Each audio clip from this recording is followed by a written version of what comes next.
Clara Bow, silent movie star, the it girl. Once she was the queen of Hollywood. Today she's all but forgotten. Whatever happened to Clara Bow? The chance of a lifetime to see Hollywood, the city of magic, on a personally conducted bookstore. We'll get an eyeful of these, folks. That modest bungalow belongs to Mary Pickford. And this little shack over here keeps the California sunshine and the rain from beating down upon that little redhead, Clara Bow. Clara Bow was a sensation. And if no one else recognized this, the public definitely did. Her movies were box office gold. There was no one like her, and there hasn't really been anyone like her. And I don't think people realize how popular she really was at her height. She almost seems, in hindsight, to have been genetically engineered to be a movie star in terms of her ability to convey emotion on camera.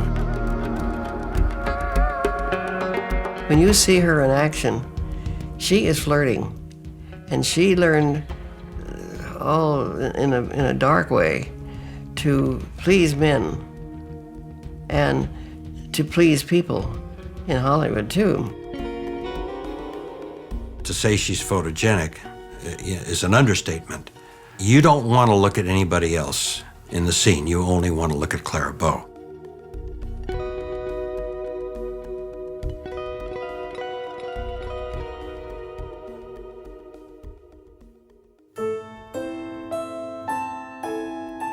Clara Bow was born in 1905 and grew up in the tenement slums of Brooklyn. When you talk about Clara Bow's background, there's almost no way to describe it and make it sound credible and believable because it defies any kind of wild, imaginative fiction. She was born into the most brutal poverty that was known at that time in the tenements of Brooklyn, which were more populous than Calcutta.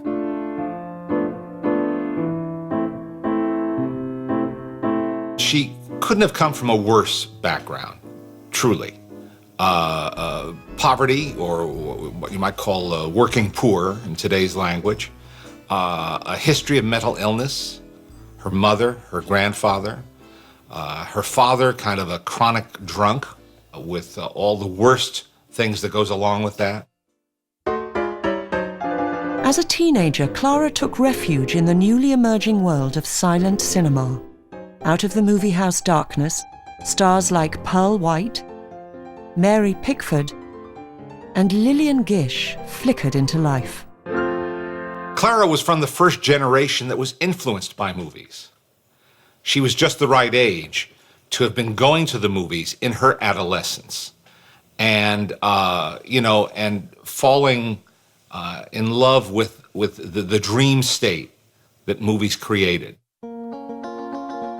Clara Bow longed to be a motion picture actress. She knew it was ridiculous that it was her place of escape, and she just thought there might be a chance. And she used to tell the girls at school, and they all thought she was ridiculous and a poseur. Clara's unstable mother was disturbed by the very idea of her daughter being, of all things, a lowly actress. With her father's permission, but without her mother's knowledge, the 16-year-old Clara entered a fame and fortune contest in a movie magazine. The prize included a bit part in a film. Her mother associated actresses with streetwalkers. They wore heavy makeup, they were seen on the streets, and she said to her daughter, "I'd rather see you dead." And Clara Bow woke up one night. Her mother was hovering over her with a butcher knife. Her father, of course, wasn't around, and her mother chased her around the room. Clara Bow ran out of the apartment. She lived on the streets for about 3 days before she went back home. And after that, her mother was committed to a mental institution and never came out again.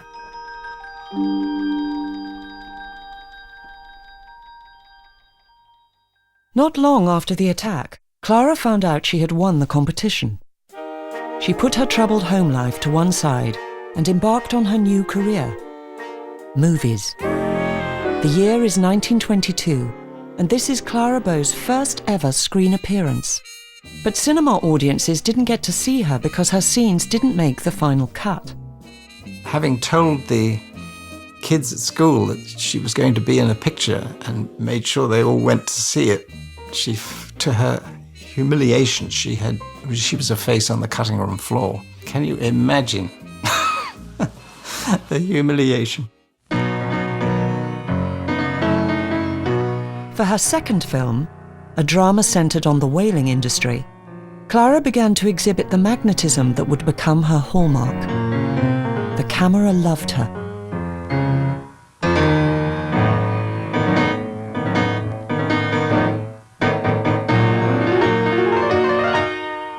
You can see in the picture, as soon as she appears as a stowaway, playing a tomboy, which apparently she said she was when she was a kid, that this is a character to watch.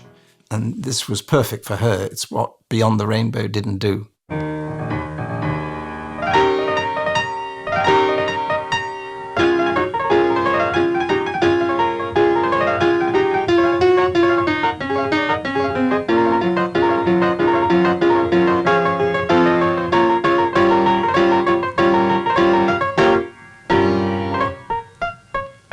She brought a naturalism to screen acting that hadn't been seen before, and she wasn't doing it consciously.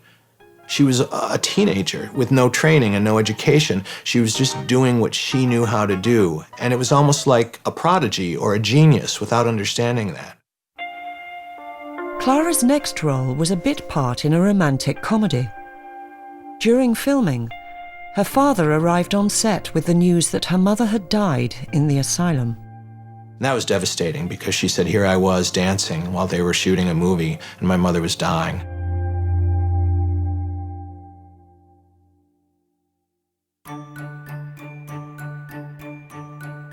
Clara soon had 4 films under her belt. She was now earning a little money and supporting her father. But she was still in New York. The real movies were happening on the other side of the country. It would take a Hollywood scout to sit up and take notice, transporting her from the back lots of the East Coast to sun-drenched California.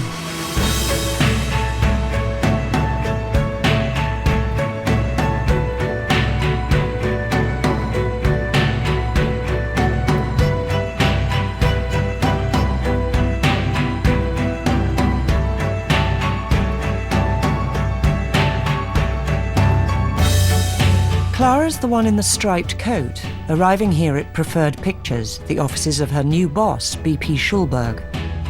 Before she knew it, the naive 17-year-old had signed a deal that she'd ultimately regret. But for now, who cared? It was Hollywood, and she'd arrived. Schulberg always took the credit and the money, but it wasn't a good studio. It had directors who were really bottom of the barrel, cheap. And this producer is loaning her out for thousands of dollars and paying her $50 a week and making a fortune at her expense. And she doesn't know, and if she knew, she didn't care because she just loved what she was doing. It was a dream come true. She couldn't believe this was happening to her. Clara soon made her Hollywood film debut as a supporting actress in Maytime, a run-of-the-mill period romance. The story goes that the film crew suggested the leading lady, here on the right, be replaced with Clara.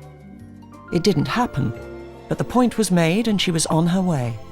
A lot of the films she made in her early years were routine, and that may be a kind word to describe some of them. They were potboilers, as they used to call them. But even though the films weren't inspired, every time you see even an excerpt with Clara, she's just so alive. She is so alive on camera. It's as if she found herself while performing before the camera in a way that she hadn't in her real life. The former child star Diana Carey, known as Baby Peggy, remembers working alongside a teenage Clara in the 1924 film Helen's Babies. Even though it was a very simple ingenue role, she did have personality. It comes right through. She was very demure, extremely nice, and even the role was so far away from anything that she became later. You know, she wasn't snappy, she wasn't sharp looking, and she was just very, you know, always the eyes downcast. But she had a lot of expression. Even then, she played the girl next door. Clara was on the Hollywood treadmill, and to add to her workload, her unemployed father had decided to move to California to join her. Her father's presence was a constant pebble under her shoe. There's almost no way to talk about Clara Bow's father without being insulting, because he seems to have served no productive purpose his entire life, and certainly he was a malignant force in hers. He did nothing for her as a child, in fact ended up doing far worse than nothing, and then he followed her to Hollywood, installed himself at her house, and lived off her money, and he was known to walk around saying, "Hello, I'm Clara Bow's father," especially to extra girls. When Clara, here on the left, was chosen as one to watch by the Western Association of Motion Picture Advertisers, her father should have been on hand to chaperone her on the publicity trip to San Francisco.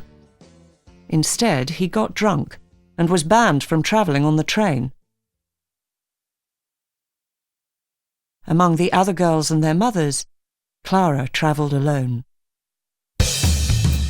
But the parts kept rolling in, and the cinema tickets kept selling.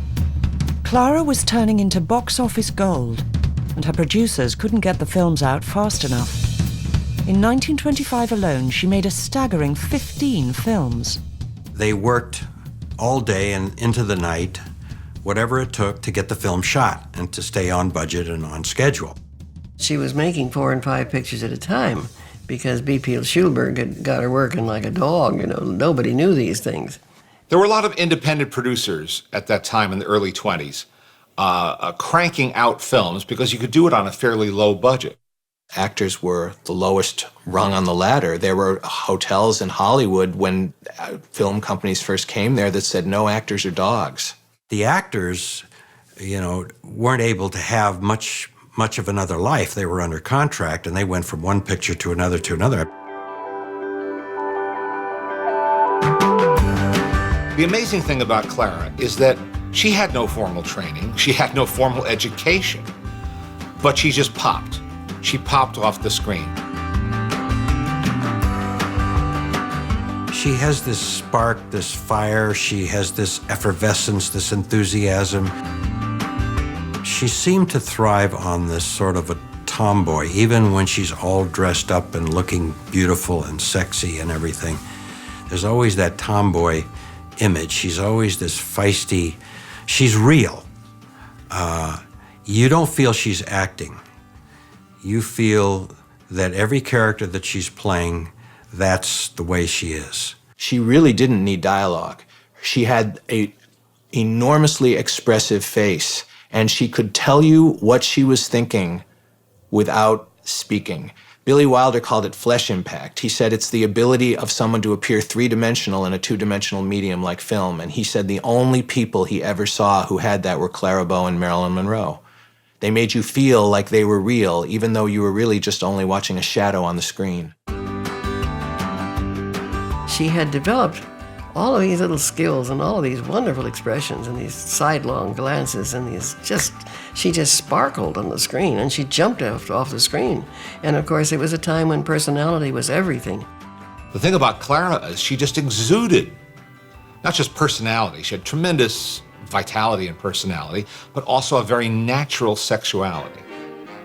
You couldn't muzzle it. She's pretty. She has a quality about her that you just want to be with her.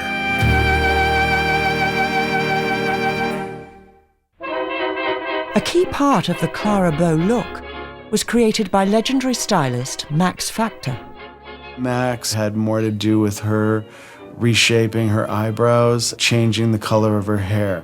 That was the kind of thing that Max would have done, the whole package, the whole look for an actress. And so many actresses turned to him at that time.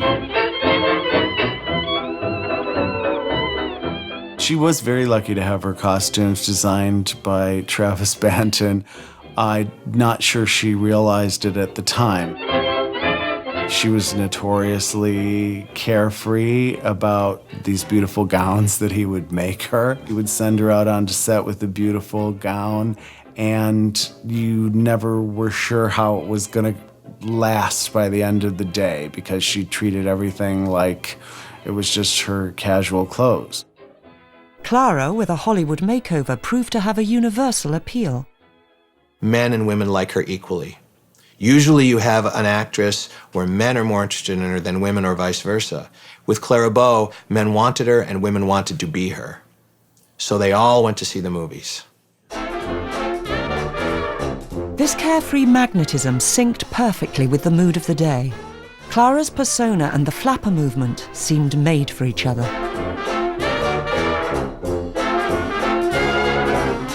Flapper refers to a new woman at the beginning of the 20th century after World War I who broke with traditional standards.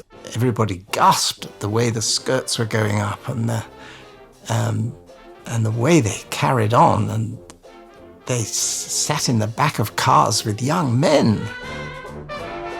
They cut off their hair, they cut off their skirt lengths, they wore makeup, they drank, they had a very casual attitude about sex and relationships, much to the chagrin of the older generation. It was quite a thrill just to see a picture with a flapper in it.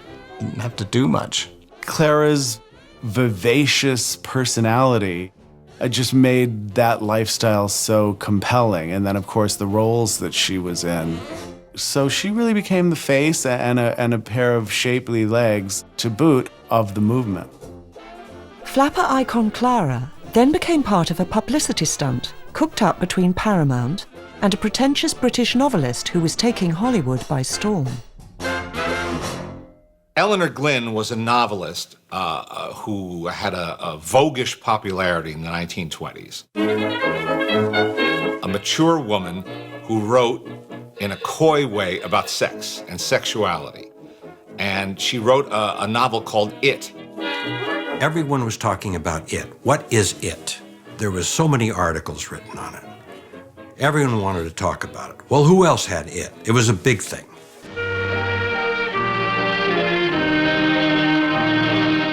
I read in the paper the other day that it is really just the same thing as sex appeal. Now, is that really true? Well, you see, if that were really the case, every good-looking woman in the entire world would have it. Whereas I suppose, if one counted, it's about 1 in every 10,000. How does one tell this it in a person? Is it the way they talk or move or... No, I should say, to give it the most exact description, it is something which emanates from the eyes. Paramount bought the rights to It for $50,000 and said, how about you say Clara Bow has it? And Eleanor Glynn said, all right, for $50,000, I'll say Clara Bow has it. But then she actually met Clara Bow and watched her work and realized she really does have something unique and special. In the film, Clara plays a vivacious shopgirl, loaded with the essential it, who pursues her handsome boss. People adored what Clara was given to say by the top title writers, who received huge sums for getting her to say them.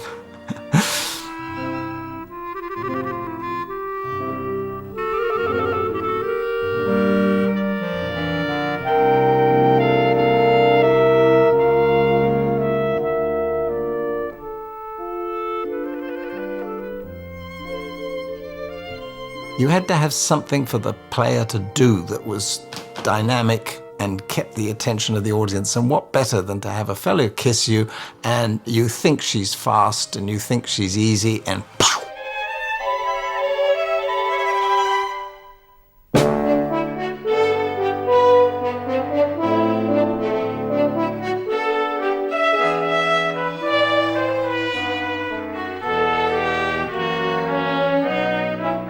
And that was always the basic plot. She saw a man and she went after him. And as commonplace as that may sound today, there's no way to describe how profoundly revolutionary it was at the time that you could, as a young woman, go to the movie theater and watch a movie about another young woman who didn't wait around for a man to pursue her. Clara Bow flipped the whole ritual of courtship.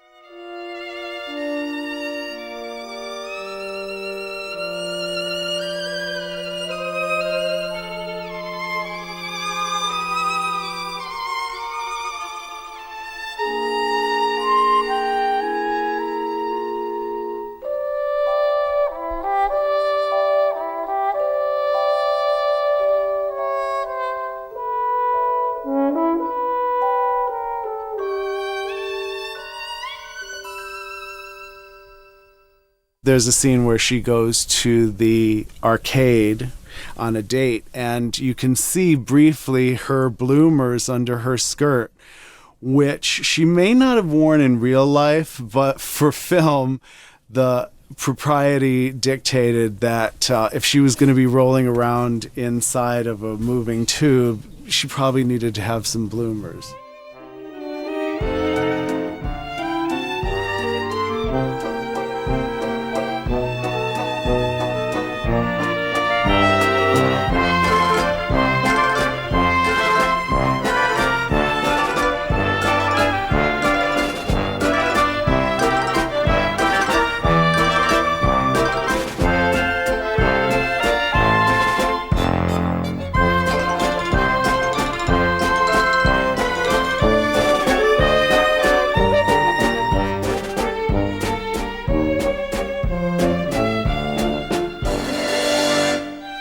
Clara's style in It was an inspiration for Peppy Miller, heroine of 2012 surprise Oscar-winning silent film The Artist.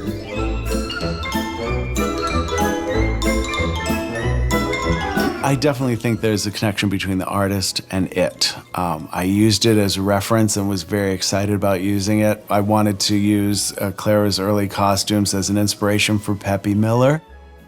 The way I use a scarf, she's on the back of the ship playing a ukulele later in the film, and I used that look on Peppy Miller in The Artist. And then there's Peppy Miller is playing tennis, and we put a scarf in her hair that was a style and a way of wearing a scarf that Clara often wore her hair.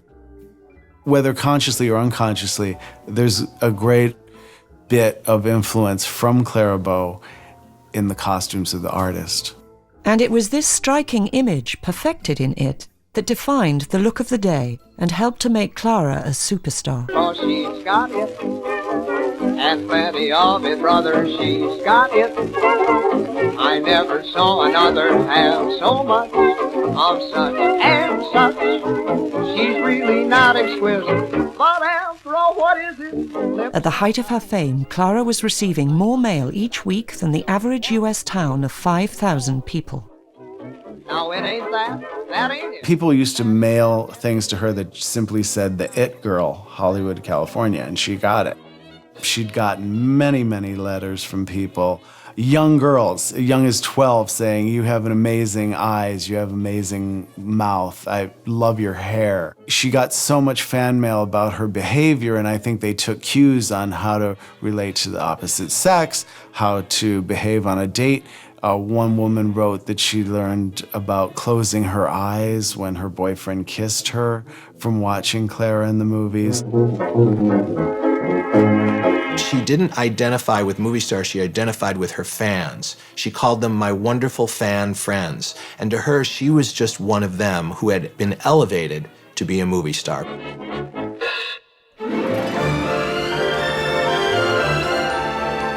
That same year saw the release of Wings, an ambitious, risky, big-budget World War I action movie, and the studio gave Clara a lead role to help guarantee the film's success. They rewrote the part to make it bigger so that she would be there as insurance against this $1.2 million investment. In Wings, Clara is literally the girl next door who's always had a crush on Buddy Rogers' character, which he doesn't really reciprocate. He thinks of her more as a pal. When he goes on a drunken bender on a weekend off from flying during World War I in Paris, she pretends to be a Parisian woman of the night in a kind of a misguided attempt to make love to him. The film has its cake and eats it too. Clara is allowed to be sexy and vivacious and to even lead Buddy Rogers on. But she's not going to take advantage of him because she's a good girl. In this scene, Clara memorably reveals all to the camera.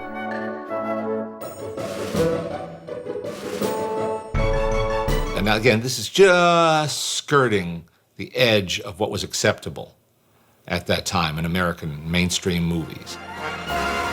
In the end, of course, the girl next door gets her man.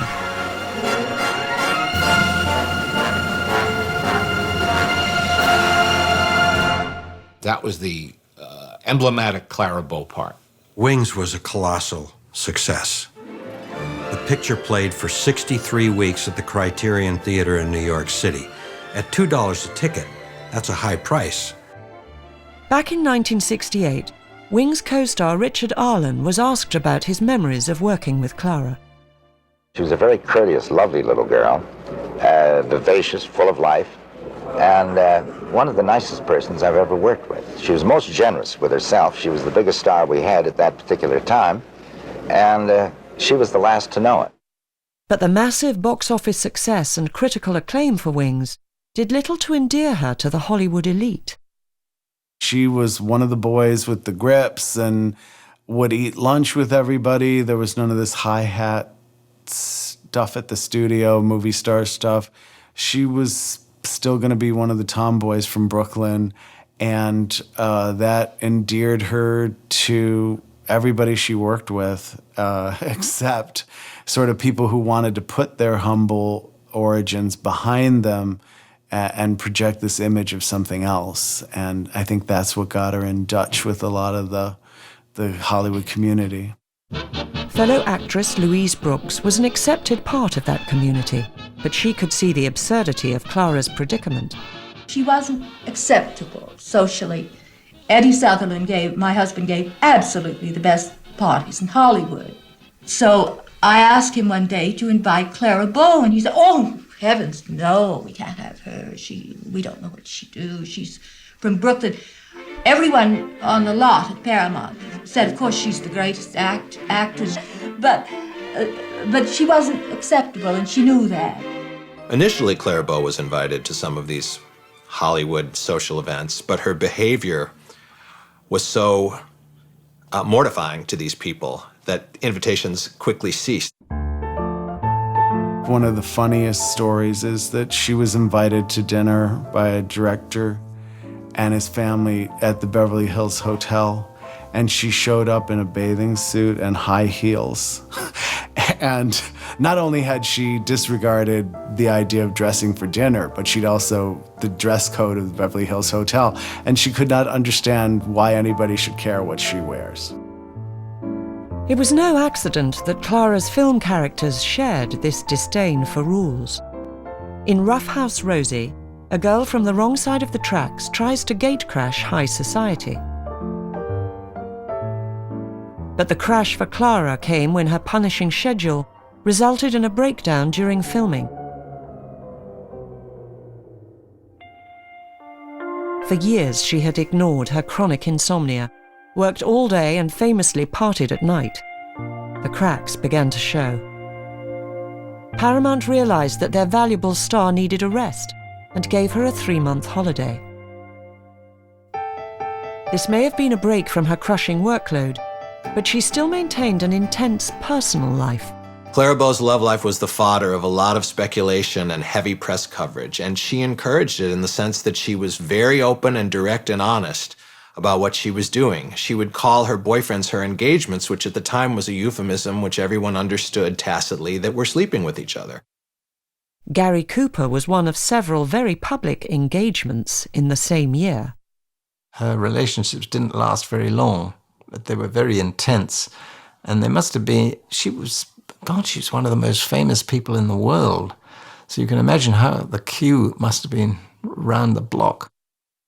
Clara had fallen for future matinee idol Gilbert Rowland when they appeared together in The Plastic Age.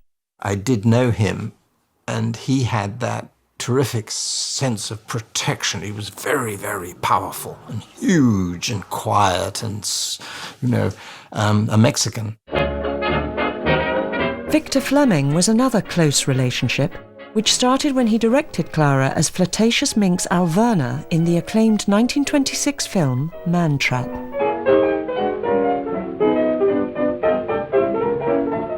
Fleming was one of those characters she loved, the macho, absolutely self-confident man. I don't see how Clara could have resisted him. He went on to direct The Wizard of Oz and Gone with the Wind in the same year, and he said Clara Bow was the most natural talent he ever worked with. So these were people that she respected, but if she liked you, she wasn't going to be shy about it. She was very aggressive and almost masculine in terms of how she behaved, and that hadn't been seen. I don't think she fully realized that she had as much of a reputation as she was getting, because it's the only time I ever heard my father gossiping about somebody, because he didn't do that. But Clara herself fed the gossip machine by giving a major magazine confessional where she told all.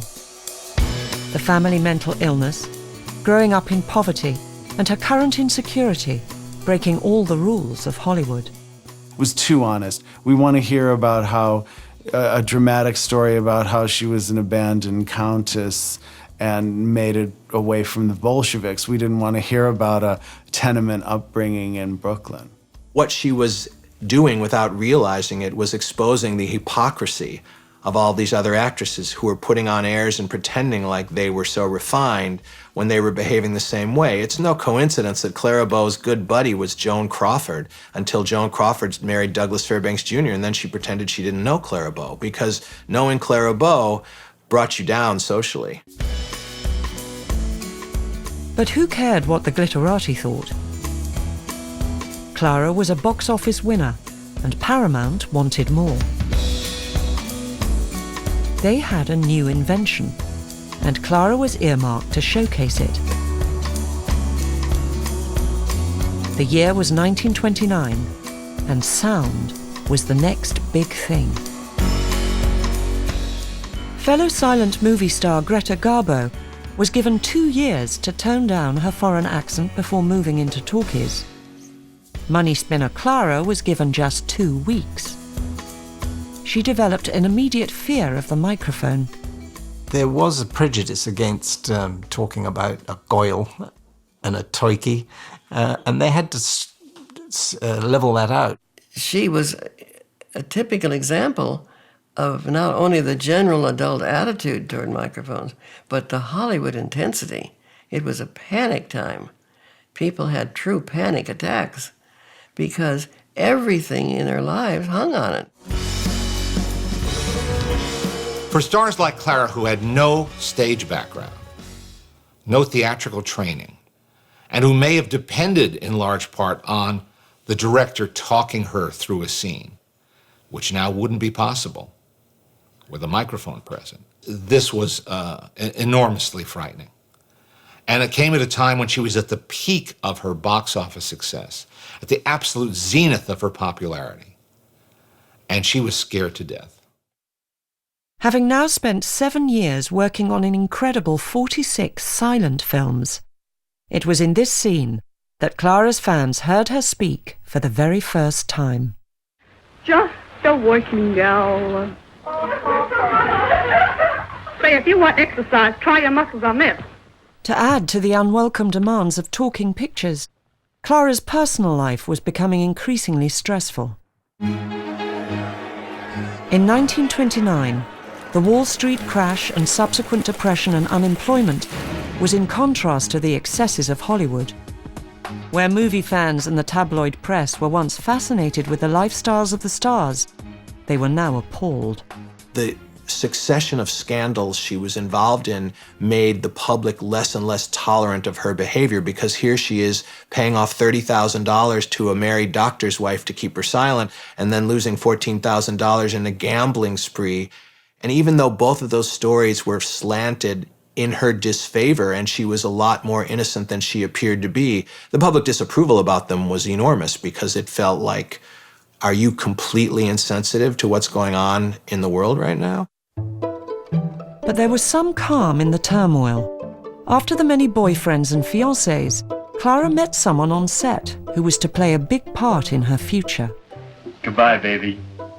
I know it's going to be tough on you, but I got to shove off now. Goodbye, Eddie. Clara Bow, who had so much misfortune in her life, from her earliest years on, finally got lucky when she met Rex Bell, because they obviously loved each other, but more than that, he wanted to protect her and look after her. And she no longer felt that the only time she had value was when she was in front of a camera. She was still a very young girl, and her youth was probably extended because she had no way to mature mentally, intellectually. She didn't have a therapist. She didn't have anyone to help explain to her what was happening to her. And thank God she had Rex Bell, because he took care of her. And at least Rex was now on the scene to support Clara when she was hit by yet another scandal. This time, a devastating fraud case involving her best friend and assistant, Daisy DeVoe. And that's when the public really turned against her, because Daisy, under oath, told all of these lies about Clara Bow's, what that newspapers called her wild spending orgies, and then all of these men. And suddenly everything that she had been celebrated for in the 1920s, now in the early 1930s, she was being condemned for because it didn't seem so funny or amusing anymore. In 1931, a tabloid news sheet crossed the line. Salacious, vicious, and above all fabricated, the story would leave a permanent stain on Bow's reputation. The Coast Reporter printed 4 issues that accused her, among other things, of bestiality, drug addiction, incest, lesbianism, gambling orgies, sexual orgies. The man was convicted in a federal court and sent to prison, but the damage was done. She had to read this, and when she read it, she threw up. And then she had another nervous breakdown, and that was when she had to leave Hollywood. She was only 25 years old.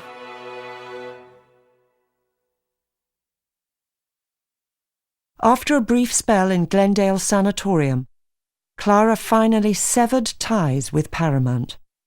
At that point in her life, Rex Bell was an answered prayer, because he was sincere and loving and kind and strong, and he was a cowboy. He didn't particularly care about the movie business. In fact, he didn't like it. He wanted to get out and be a rancher. He could move her somewhere else. He could take care of her. He could protect her. So he seemed to be the answer and the exact man she was looking for after all these men who had failed her or not lived up to her expectations or hadn't been strong enough for her. He seemed like Mr. Right. Together, they pursued their dream of ranch life and bought land near to what was then the small town of Las Vegas. This ranch was actually 400,000 acres, and they ran about 1,800 head of cattle during that time.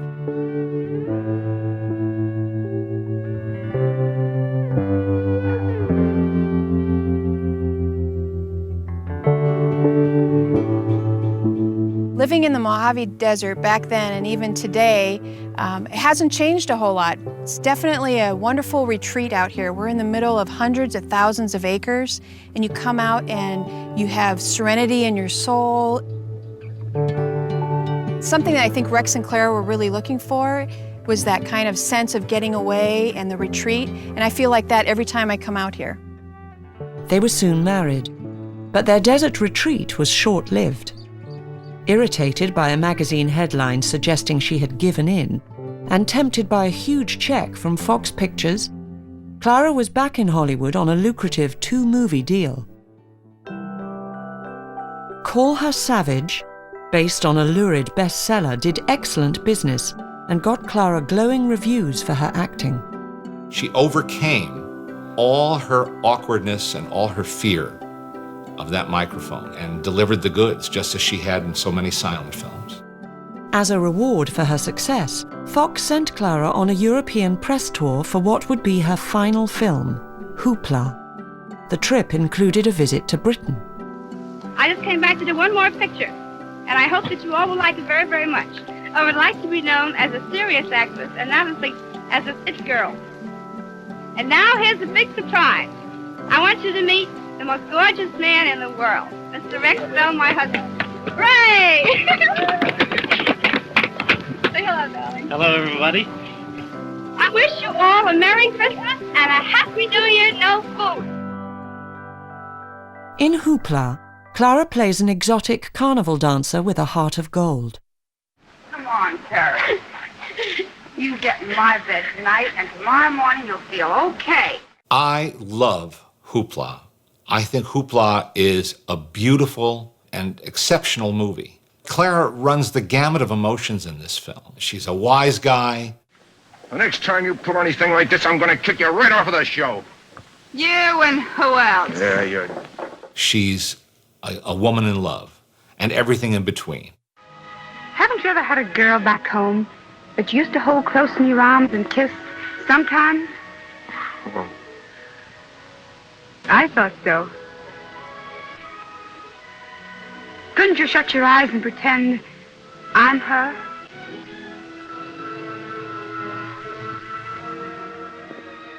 And that's her last appearance on screen. And you watch that and you say, oh, really? No one else was able to find a decent film and persuade her to come back before the cameras? But there would be no more movies. And this was her final scene in her final film. Clara Bow was 28 years old. She hated making it, but she's great in it. And you can see the beginning of a real serious, dramatic, talking actress. But the love had left, and she was done, and she walked away. She walked away back to the ranch in Nevada, this time for good.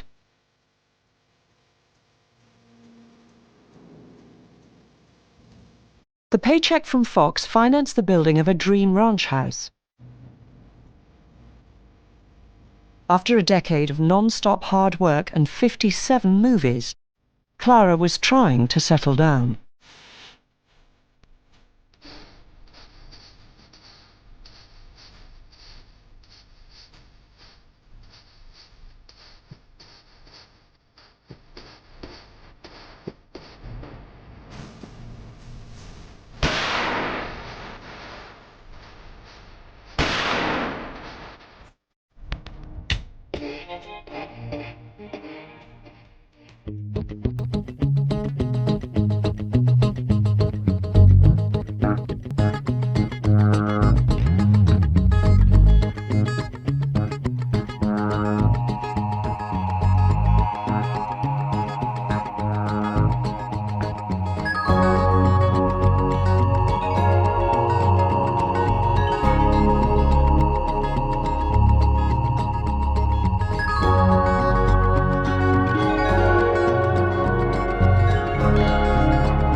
Clara may have closed the door to more movies, but she used her fame to launch a restaurant called the It Cafe back in Hollywood.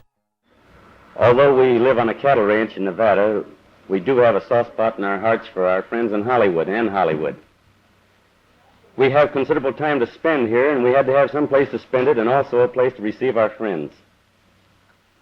Very good. And may I add, if I had more time, I'd tell you about my pet fox, pet hawks, lambs, cattle, 25 dogs, and etc. But I haven't the time, so please excuse. While the It Cafe provided a kind of therapy, chaos was never far away. Much to Clara's dismay, Rex had begun to get interested in politics. She saw her life as a politician's wife looming, and it pushed her over the edge. In 1943, Clara took an overdose, leaving a suicide note saying she preferred death to public life. I think she saw her move to the desert and the ability to now become a wife and a mother and live out of Hollywood as the answer. And in fact, it turned out to be her undoing. It's sort of the paradox of her life. When she was in crisis, she could function. When she had domestic bliss is when she started to fall apart. She needed to be doing something. It's really a feminist parable in a way, because this is a story of someone who needed a career. It's what she needed to do. It's how she was able to survive. And when you took her career away from her, she didn't know who she was anymore. She had no identity. For over 15 years, Clara had made no public appearances. Then in 1947, she appeared in a charity competition on the hugely popular radio show Truth or Consequences as the mystery voice, codename Mrs. Hush. We know that for many years you've wanted nothing more than the privacy of your home and family. You voluntarily quit films at the pinnacle of your career because you wanted a normal home life. With your husband, Rex Bell, and your two wonderful sons, George and Tony, you were very happy, and even the hundreds of fan letters that still pour into your home weekly could not sway you from this privacy. And we know for a fact that you are constantly turning down fabulous film contracts. Miss Clara Bow, or as she's... has been so happily known for a good many years, Mrs. Rex Bell. I want to thank the people who really made this contest the great contribution it was for the March of Dimes, and that is you other listeners who entered the contest and contributed your dimes, dollars, or just anything. All of our thanks to you. But the public and private face were at odds. Clara was putting on a good show, while in reality she was, as ever, plagued by insomnia. In addition, she now complained of aches, pains, and headaches, and was displaying increasingly erratic behavior. A year later, she checked into a prestigious psychiatric hospital, the Institute of Living in Connecticut. A former psychiatric aide remembers meeting a subdued Clara in 1949. When I first met Clara, she was pleasant, sort of aloof, but still pleasant to me. She didn't talk very much with the other guests. I guess she didn't want to be disturbed. I think she wanted to be by herself. I think she was probably sad. Nobody's really happy to be institutionalized like this, but she seemed a little sad. The one thing I noticed, she looked very old for her age. I think she was in her 40s, I guess, when she got there, and she looked 65. Clara Bow's treatment for her own mental health problems was really ahead of the curve. She was very forthright, always, and she would talk about it, and she sought the best treatment there was. She went to the top mental hospitals in America, and she would stay for long periods, often as long as a year. She received electroconvulsive therapy treatments, which she liked because she said, they helped me forget my childhood. That's what she told her sons. Rex came to visit regularly, hopeful of a cure. That support from him must have meant a lot to her too, because here's someone who's your spouse, who's being understanding both privately and publicly. She seemed very happy, and he seemed very happy to see her too, because I think he felt that she was getting better. And eventually, I guess she did improve enough to leave the Institute. In her 10-month stay, Clara was diagnosed as suffering from schizophrenia. The intense psychotherapy sessions had also revealed some shocking facts. Memories came flooding back to her that for the first time she seems to have shared with her doctors, one of which was the fact that not only her mother tried to kill her, which she talked about before, but the fact that her mother had been a part-time prostitute when it was necessary. And the other revelation, which was more difficult even, was that her father, after her mother had been committed to a mental institution and she was still a teenager, her father had raped her. That was more difficult because her father was still alive at the time. Despite this, Clara continued to support her father financially until his death in 1959.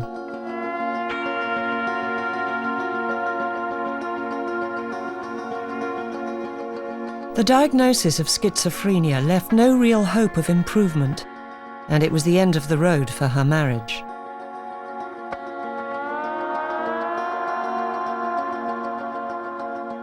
A return to family life in Nevada was no longer possible for her. And in 1950, Clara moved back to LA, to a suburb only a few miles south of Hollywood, but to a very different world. Clara Bow lived in Los Angeles in a small, humble house with a practical nurse. Not a licensed nurse, just a practical nurse, like a caretaker. Clara's son Tony had by then married, and his wife Jackie remembers visiting her mother-in-law in the early 1960s. I never was overwhelmed with who she was. I think it was because that part of her life wasn't there. She was a different person. A former neighbour remembers time spent growing up in the house opposite the aging actress. To us, she was just the pretty lady across the street. I can't ever remember ever calling her Clara Bow or Mrs. Bow or Mrs. anything. It was just the pretty lady across the street.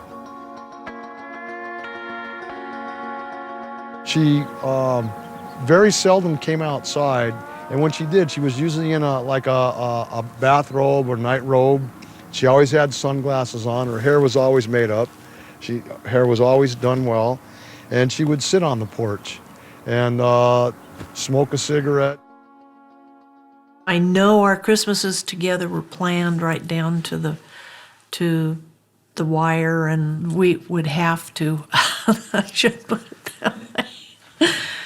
But it was a tradition with her, and Tony had told me that's what we do, and so we'd watch one of the silent films.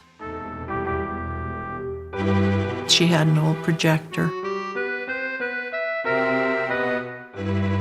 I know we watched one with Gilbert Roland.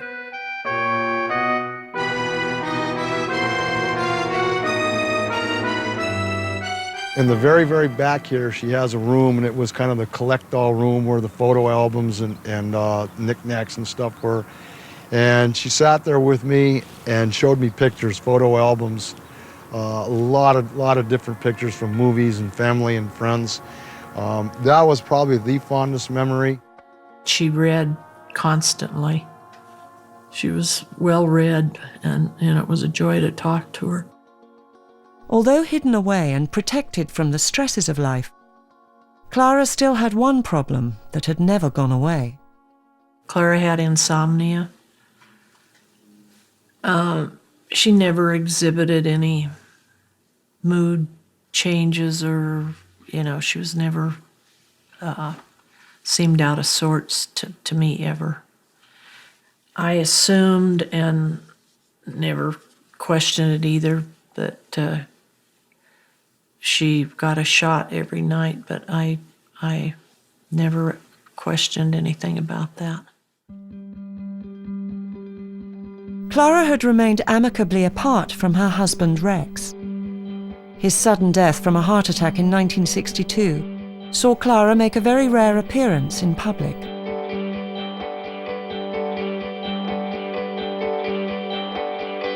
I have an image I remember of her coming out of the house and standing on the porch dressed in the black memorial type clothes, and that was one of the few times that I saw her actually dressed up. Within 3 years, Clara herself was to die in the house she had retreated to almost 15 years before.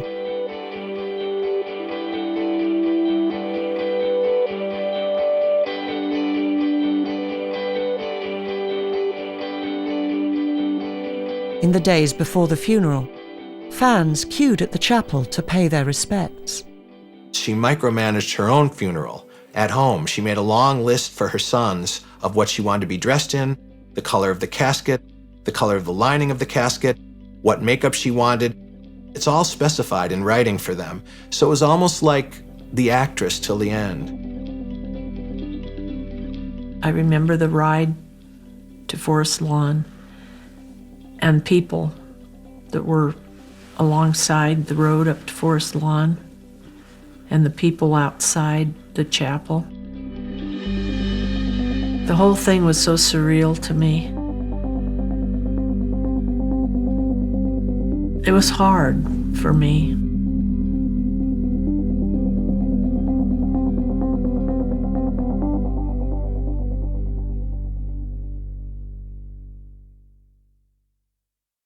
When Clara Bow passed away, as a memorial tribute for her, all the neighborhood people, the close ones that had some kind of association with her.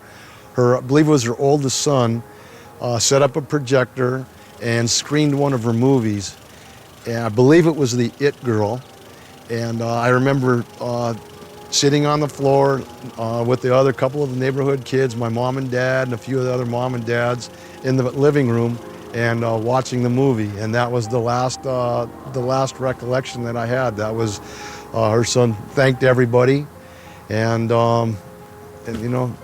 end of the chapter. Clara's seclusion, her early death, and the lack of recognition for silent film created a void. I think the fact that Clara Bow's career ended so early and then she vanished from the spotlight so completely had a lot to do with her disappearing from the public consciousness. And so many of her films vanished too. That was a kind of a 1-2 punch. By the time she died, Clara was so forgotten that she was even overlooked by film historians. Kevin Brownlow failed to mention her in his 1960s appraisal of silent cinema, The Parade's Gone By, much to the displeasure of Clara's contemporary Louise Brooks, who fired off a series of outraged letters. And she would get so angry, and they would almost burn their way out of the envelope. And I could tell by the way she'd written, it was in sort of SS lettering, lightning flashes. And so I knew, oh my God, I've done something wrong. But I do feel very sad that I didn't meet Clara Bow. A younger audience has discovered Clara Bow, and that's really exciting, but it makes perfect sense to me because, in a way, she's the forerunner of Sex and the City. She's the forerunner of the young, modern, independent woman. Clara Bow is the most colorful, delightful, wonderful creature on the screen, and I quite understand people will go on being fascinated by her. She comes bursting out of the period with all guns blazing. So after decades of neglect, Clara Bow's legacy is, like her films, gradually being restored. Now, out of the 57 films she made, we have over 30, including all her sound films. They've all been preserved. And even now, new clips turn up out of nowhere. In the past year, the long-lost color footage from the movie Red Hair made it the height of her career. The only footage of Clara Bow in color, with her famous signature red hair, has turned up. So it never ends.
Exacting stuff next on BBC4. Marcus de Sotoy gets to grips with a kilo in weight and a cylinder. Precision, the measure of all things.